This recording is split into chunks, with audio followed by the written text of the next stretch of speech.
Welcome to VM news bulletin. ముందుగా headlines.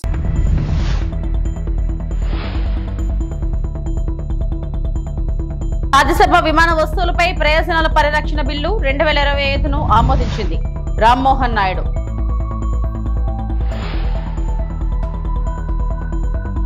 మన ఇల్లు మన లోకేష్ కార్యక్రమానికి నారా లోకేష్ చే క్రమబద్ధీకరణ పట్టాల పంపిణీ.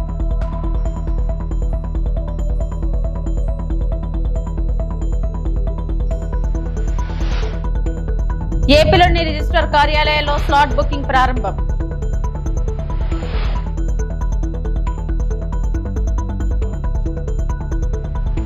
భారత విమానయాన రంగంలో ఒక ప్రధాన సంస్కరణ అయిన ఎయిర్ క్రాఫ్ట్ ఆబ్జెక్ట్స్ లో ప్రయోజనాల రక్షణ బిల్లు 2025ను రాజ్యసభ ఆమోదించింది.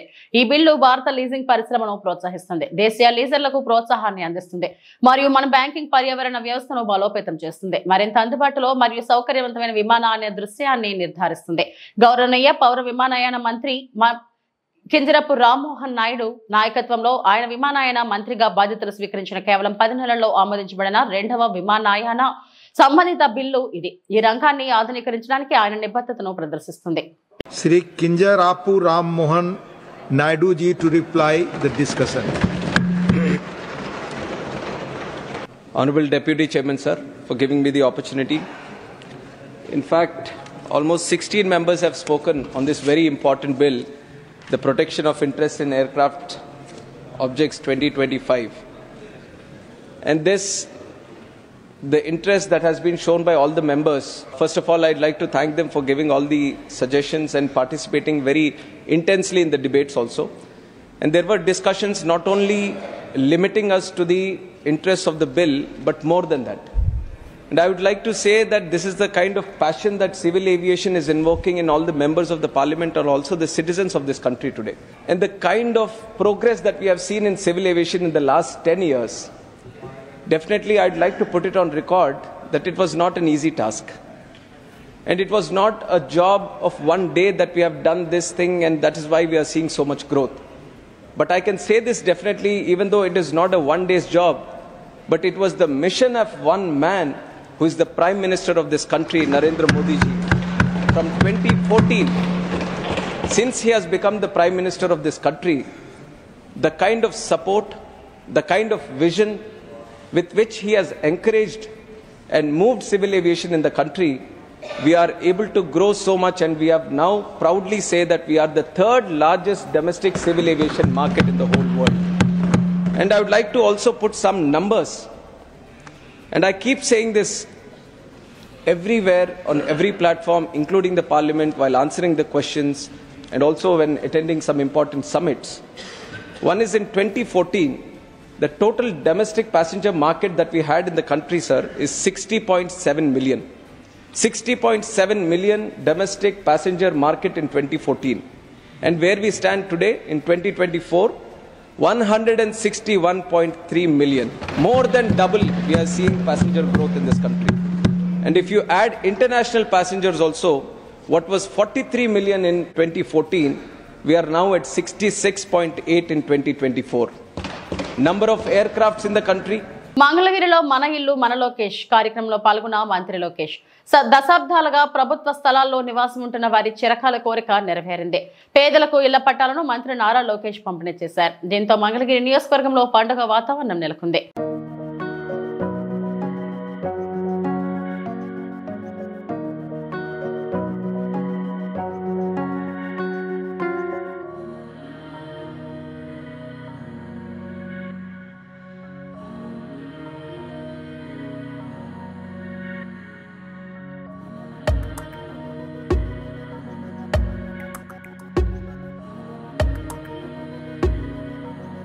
ఇరవై 24 ఎన్నికల్లో నేను రచ్చబండ కార్యక్రమం పెట్టుకుని మీ దగ్గరకు వచ్చా. అక్కడ పార్టీ జెండాలు లేవు, బ్యాక్ డ్రాప్ లేవు. సరదా కూర్చుని నేను చెప్పాల్సిన 10 నిమిషాలు చెప్పి మీ సమస్యలు తెలుసుకుని ఆనాడు స్పష్టమైన హామీ ఇచ్చా. దాంట్లో భాగంగా మీరందరూ నన్ను కోరారు. 2.5 దశాబ్దాల నుంచి ఇది ఒక కళ, మాకు ఇంటి పట్టాలు మాకు కావాలి, మీరు ఏం చేస్తారో మాకు తెలియదు, ఆ పట్టాలు మటుకు మాకు ఇప్పించండి అని మీరు చెప్పారు. అది ఇప్పుడు కూడా నా బాగా గుర్తు. ఆనాడు మీకు చెప్పా 3 విడతలుగా ఈ కార్యక్రమం జరుగుతుంది. కొంతమంది సులభంగా చేసాక ఉంటుంది, అది ప్రభుత్వ నిర్ణయం మేరకు నడుస్తుంది, అది మొదటి విడతలో జరుగుతుందని చెప్పా. రెండవది ఎండోమెంట్ భూములు, ఇంకో పక్కన రైల్వే భూములది ఇంకొంచెం సమయం పడుతుందని చెప్పా. అతి కష్టమైన పని ఈ కాలువ పైన ఉన్న ఇల్లు కానివ్వండి, అటవీ భూమిలో ఉన్న ఇల్లు, అది అందరితో మాట్లాడాలి. 2-3 సంవత్సరాలు పడుతుంది, బట్ నేను చేసి తీరుతానని ఆనాడు హామీ ఇచ్చా. కరెక్ట్ గా 10 నెలలైంది ప్రజా ప్రభుత్వం ఏర్పడి. 10 నెలల్లో మొత్తం ఎన్యూమరేషన్ చేశాం, ఇంటికి కొలతలు తీశారు. అధికారులే కాదు, అన్ని పార్టీలకు సంబంధించిన నాయకులు వచ్చారు, కొలతలు తీశారు, వివరాలు కనుక్కున్నారు. ఆ వివరాలు తెలుసుకున్న తర్వాత నేనే స్వయంగా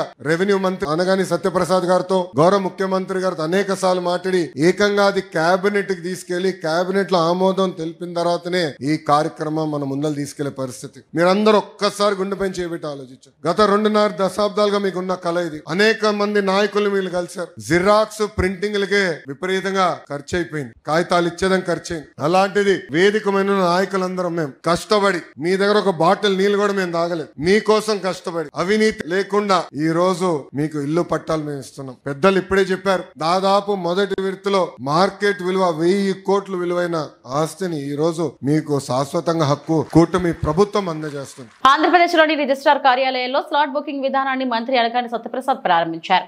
తొలి విడతలో భాగంగా 26 జిల్లాల్లోని ప్రధాన రిజిస్ట్రార్ కార్యాలయాల్లో ఈ విధానాన్ని అందుబాటులోకి తీసుకొచ్చారు. మిగిలిన కార్యాలయాల్లో ఈ నెలాఖరులోగా దశల వారీగా ప్రారంభించున్నారు.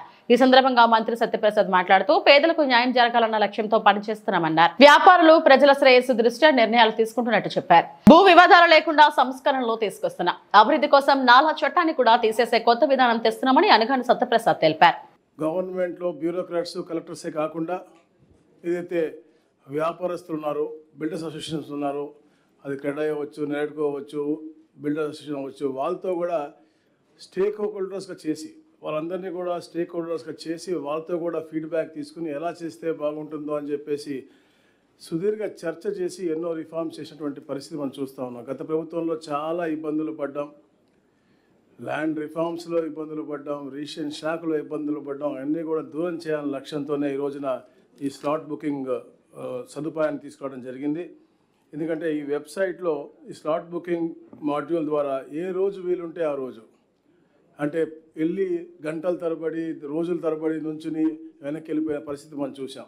కానీ ఇప్పుడు ముందుగానే అప్లోడ్ చేస్తాం కాబట్టి ఆ మాడ్యూల్ ద్వారా వాళ్ళే దాన్ని అప్లోడ్ చేయొచ్చు, వాళ్ళే టైప్ చేసుకునే విధంగా పెట్టాం కాబట్టి వాళ్ళే చేసుకుని తప్పులున్నా కూడా దాన్ని సరిదిద్దుకునే విధంగా చేసి చెప్పిన సమయంలోనే వెళ్ళి, అంటే ఎప్పుడైతే స్లాట్ వస్తుందో ఆ స్లాట్ సమయంలో కేవలం 10 నిమిషాల్లోనే వాళ్ళు అమ్మే వాళ్ళు అవ్వచ్చు, కొనే వాళ్ళు అవ్వచ్చు, అలాగే వాళ్ళ సాక్షులు ఉంటారు, అందరూ కూడా కేవలం 10 నిమిషాల వ్యవధిలోనే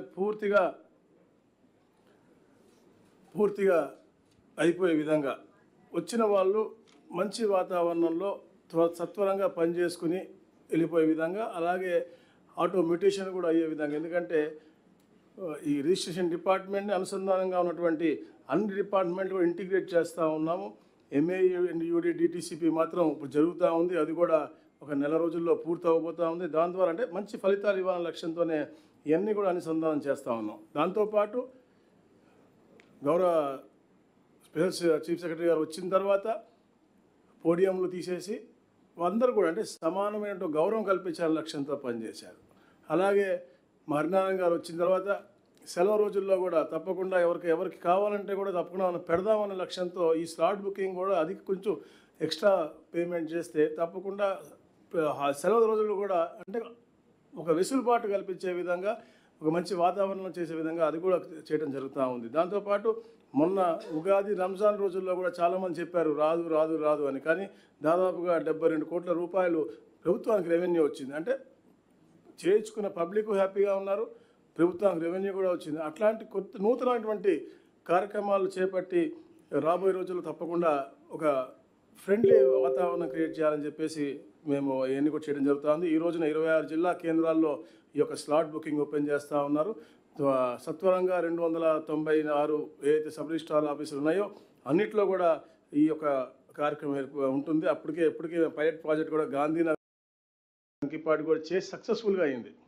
ఎందుకంటే ఎక్కడెక్కడ ఇబ్బంది జరగకూడదని చెప్పేసి మా ఐజీ గారు వాళ్ళ టీం అంతా, డిఐజీలు అందరూ కూడా, డిఆర్లు అందరూ కూడా ప్రత్యేకంగా చూసుకుని పైలట్ ప్రాజెక్ట్ మీద శ్రద్ధ పెట్టి రేపొద్దున ఎవరు కూడా సామాన్య ప్రజలు కానీ వ్యాపారస్తులు ఇబ్బంది పడకూడదన్న లక్ష్యంతో పైలట్ ప్రాజెక్ట్ పకడ్బందీగా ఇక్కడే మనకి ఎన్టీఆర్ జిల్లాలో చేసి సక్సెస్ఫుల్గా అయిన తర్వాతనే ఈ రోజున ప్రవేశపెడతా ఉన్నారు.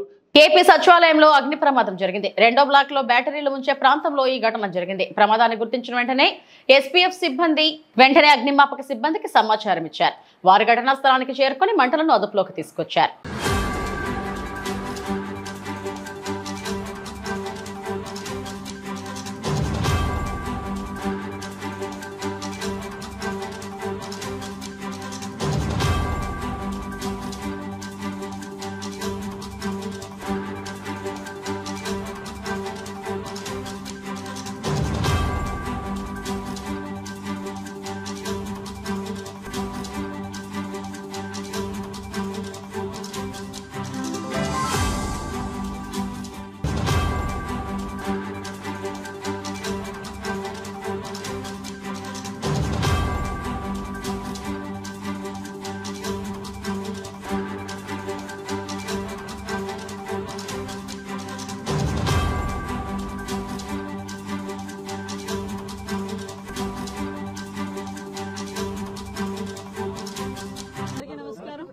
సచివాలయం సెకండ్ బ్లాక్ దగ్గర బ్యాటరీస్ ఏదైతే ఉంటాయో ఆ రూమ్ లోని ఎర్లీ మార్నింగ్ 6:30 ఆ టైంకి ఫైర్ యాక్సిడెంట్ జరిగింది.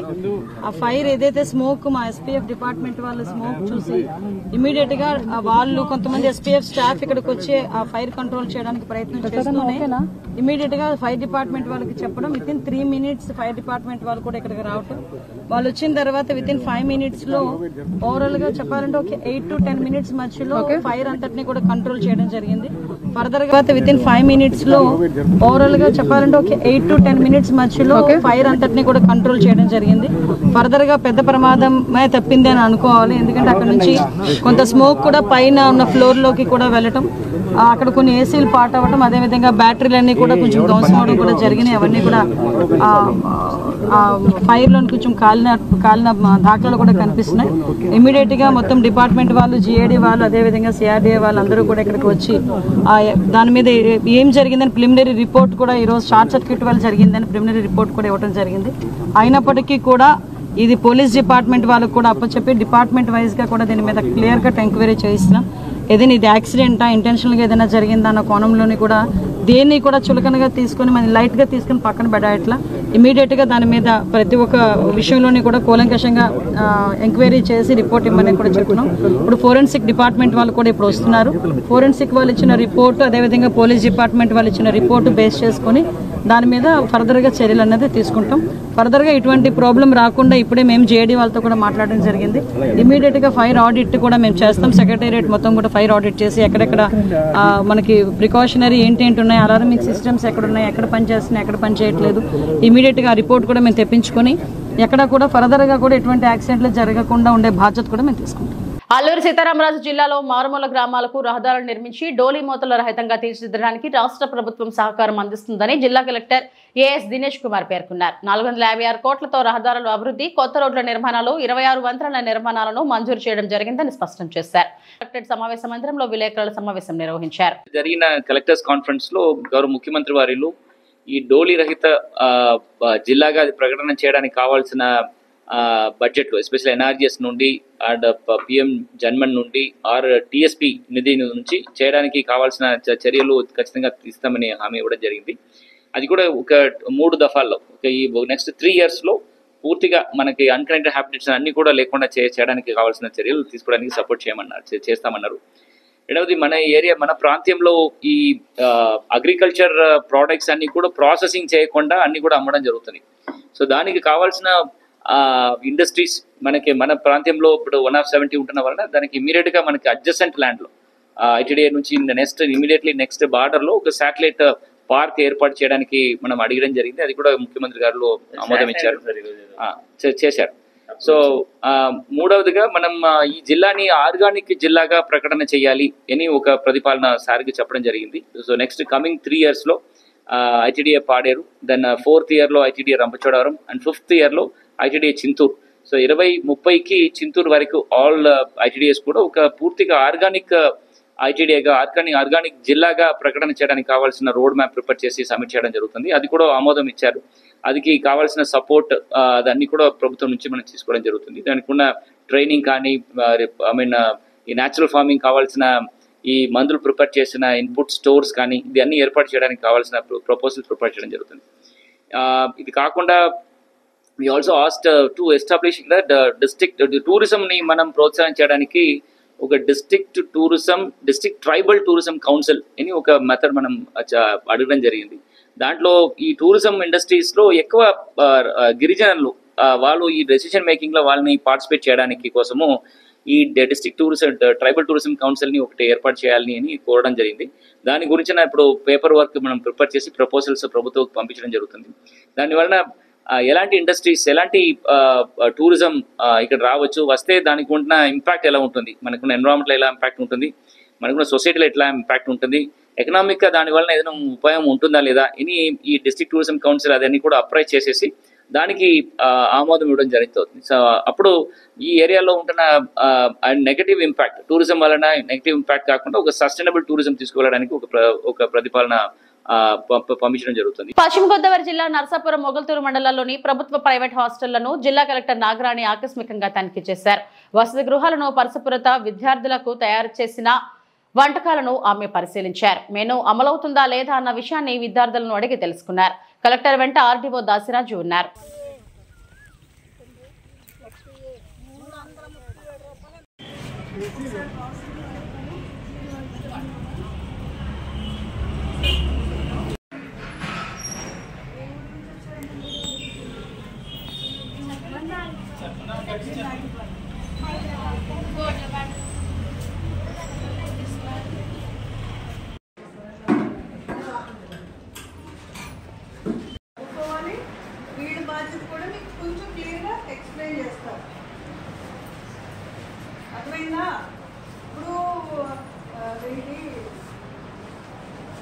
ఏదో ఉద్యోగాలు ఎలా కూర్చున్నాయి, ఏదో ఉద్యోగాలు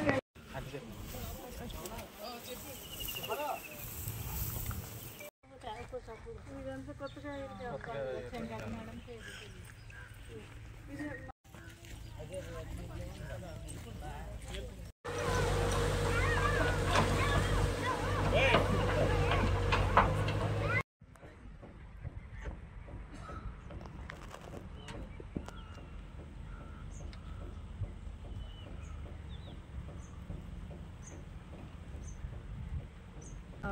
విజిట్ చేయడం జరిగింది. అంటే బెనిఫిషరీస్తో మాట్లాడి ఇక్కడ ఏంటి హౌసెస్ శాంక్షన్ అయిన హౌసెస్లో 13 మాత్రం కంప్లీట్ అయినాయి, మిగతా అన్నీ కూడా కంప్లీట్ అవ్వడానికి చర్యలు తీసుకోవడం జరిగింది. గవర్నమెంట్ ఎస్సీస్కి బీసీస్కి 50,000 అదనంగా బెనిఫిట్ ఇవ్వడం జరిగింది. అది వీరికి తెలిసిందా లేదా అందిందా లేదా అనే విషయాలంతా కనుక్కోవడానికి రావడం జరిగింది. ఇది ప్రోగ్రెస్లో పెట్టమని చెప్పేసి హౌసింగ్ డిపార్ట్మెంట్కి కూడా మనం చెప్పడం జరిగింది. ఎనర్జీస్ వర్క్స్ కూడా ఈ టైంలో అగ్రికల్చర్ వర్క్స్ దొరకు కూలీలకి, సో వారికి ఉపాధికి భరోసా ఇవ్వడానికి, ఉపాధి కల్పించడానికి ఉపాధి హామీ పథకం పనితీరు ఎట్లా ఉంది, కూలీలకి అవసరమైన పని అంత ఇస్తున్నామా లేదా, పని ఎట్లా జరుగుతుంది అనేది కూడా చూడడం జరిగింది. సంతృప్తికరంగా ఉంది. ఇంకా మరింత మందికి పని కల్పించే విధంగా మన జిల్లాలో చర్యలు తీసుకుంటున్నాము. అది ఇంకా రాబోయే రోజుల్లో కూడా పని అన్ని విలేజెస్లో కల్పిస్తున్నారా లేదా, అవసరమైన వారి అందరికీ కూడా పని దొరుకుతుందా లేదా అనేది చూడటం కోసం నేను ఇంకా విజిట్స్ కూడా ముమ్మరంగా చేస్తామని చెప్పేసి చెప్పాను. పశ్చిమ గోదావరి జిల్లా నరసాపురం మండలాల్లో జిల్లా collector Nagarani dumping yard lace park ను పరిశీలించారు. కలెక్టర్ అనంతరం కలెక్టర్ మీడియాతో మాట్లాడుతూ లేస్ పార్క్ ని అభివృద్ధి చేసే విధంగా కొత్త డిజైన్ తయారు చేసి కృషి చేస్తానన్నారు. హ్యాండ్ మేడ్ ప్రోత్సహించే విధంగా కేంద్ర రాష్ట్ర ప్రభుత్వాలు సిద్ధంగా ఉన్నాయన్నారు.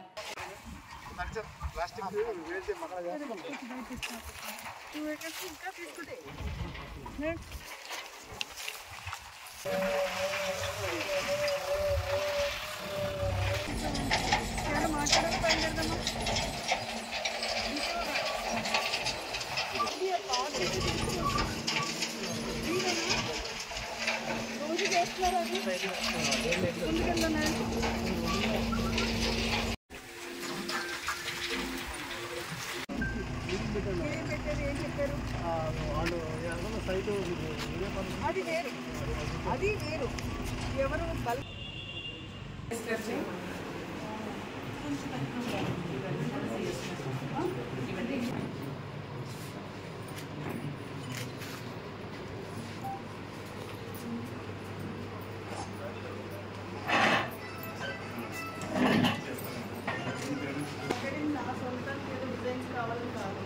కొన్ని మోడల్స్ షోకేస్ చేయాలి కూడా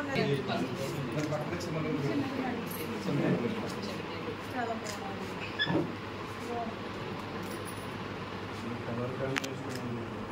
చాలా అదే అది కలెక్ట్ చేయడం పక్కన నా రూమ్ పక్కనే ఉంది. నమస్కారం అండి. ఈరోజు అని కాదు, గత కొన్ని రోజులుగా మేము ఈ నరసాపురం లేస్ మీద దృష్టి పెట్టడం జరిగింది. అంటే ఇక్కడ కొన్ని సంవత్సరాలుగా ఆల్మోస్ట్ మోర్ దెన్ 100 years నుంచి ఇక్కడ లేస్ క్రోషెట్ మీద చాలా మంది డిపెండ్ అవ్వడం, మంచి కళాకారులు ఉండడం, ఇక్కడ నుంచి మంచి ప్రొడక్ట్స్ అన్ని తయారు చేసి ఎక్స్పోర్ట్ చేయడము, డొమెస్టిక్ మార్కెట్ కూడా చాలా మంచి మార్కెట్ ఉండేది. అయితే కాలానుగుణంగా ఈ డొమెస్టిక్ మార్కెట్ క్షీణించిపోయింది, వర్కర్స్కి పని తగ్గిపోవడం ఇవన్నీ కూడా జరుగుతుంది. అయితే ఇంత మంచి కళ స్కిల్ ఉన్న మహిళలందరికీ కూడా మళ్ళీ నరసాపురం లేస్కి పూర్వవైభవం తీసుకొచ్చి రివైవ్ చేయాలనే లక్ష్యంతో వర్క్ చేస్తూ ఉన్నాము. ఇప్పుడు ప్రస్తుత మార్కెట్లో ఏదైతే డిమాండ్ ఉంది, ఎట్లాంటివి అయితే వినియోగదారులు ఇష్టపడి కొనుక్కుంటారు, అంటే ఉండే కొలది చాలా మన ఏన్షియంట్ ప్రొడక్ట్స్ మీద, కళాఖండాల మీద, హ్యాండీక్రాఫ్ట్స్ మీద ప్రజలకు కూడా ఆసక్తి పెరుగుతుంది. ప్రతి ఇంటిలోనూ ప్రతి టేబుల్ మీద కూడా ఈ కళాఖండాలు, ఈ హ్యాండీక్రాఫ్ట్స్ పెట్టుకుంటున్నారు. వాళ్ళకి అభిరుచి తగ్గట్టు మన యొక్క విమెన్ తోటి తయారు చేయించి వెళ్ళాలనే లక్ష్యంతో ముందుకు వెళ్తున్నామండి. ఖచ్చితంగా మంచి రోజులు ఉంటాయని మంచి ప్రొడక్ట్స్తో ముందుకి వస్తున్నాము. మనం అలంకృతి భవనాలు అని చెప్పేసి ప్రతి గ్రామం నుంచి 50 గ్రామాల్లో లక్షలతో భవనాలు కట్టించారు. ఒక భవనం ₹1,00,00,000 అలాగే దాంట్లో మెటీరియల్ అలాగే ఉంది. భవనం మొత్తం పాడైపోయింది. లోపల మెటీరియల్ లక్షల్లో మెటీరియల్ పాడైపోయింది. ఇప్పుడు వరకు ఆ భవనం ఓపెన్ చేయాలి. 51 బిల్డింగ్స్ సచ్ బిల్డింగ్స్ ఉన్నాయండి. లేస్ వర్కర్స్ కోసం కట్టించిన భవనాలు. అయితే ఇప్పుడు ఈ టైలరింగ్ మీద అక్కడ ట్రైనింగ్స్ పెట్టాలి మహిళల కోసం అని చెప్పేసి అదొక ప్లాన్ జరుగుతూ ఉంది. అలాగే ఇతర స్కిల్ ట్రైనింగ్స్ అన్నీ కూడా మహిళలకి యువతికి చేయాలనే ఒక సంకల్పంతో వెళ్తున్నాము. అయితే ఈ లేస్ బిల్డింగ్స్ ఇప్పుడు మనం ఈ వర్క్ కొంచెం ఇంప్రూవ్ చేస్తే ఈ బిల్డింగ్స్ అన్ని కూడా ఫంక్షనింగ్లోకి వస్తాయి.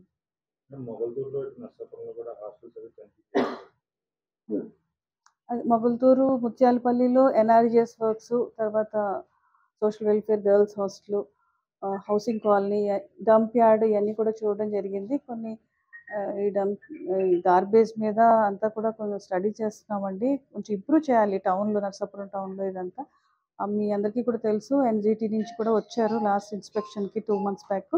దాని మీద కూడా వర్క్ చేస్తున్నాం. ఫాలోఅప్ మీటింగ్స్ వర్క్ ఇంకా జరగాల్సి ఉంది. అవును, అది కూడా గమనించాను. మజూరీ చాలా తక్కువ ఉంది. దాన్ని ఇంప్రూవ్ చేయాలి అంటే మనము వీళ్ళకి ఎక్కువ ఆర్డర్స్ ఉంటే అప్పుడు డిమాండ్ పెంచితే వేజెస్ కూడా పెరుగుతాయి. తిరుమల శ్రీవారిని సినీ నటి పూజా హెగ్డే దర్శించుకున్నారు. శుక్రవారం వేకుజామున శ్రీవారి సుప్రభాత సేవలో ఆమె పాల్గొన్నారు. టీటీడీ అధికారులు ఆమెకు స్వాగతం పలికి దర్శన ఏర్పాట్లు చేశారు. దర్శనం అనంతరం ఆలయ అధికారులు ఆమెకు తీర్థ ప్రసాదాలను అందజేశారు.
చెప్పాలి,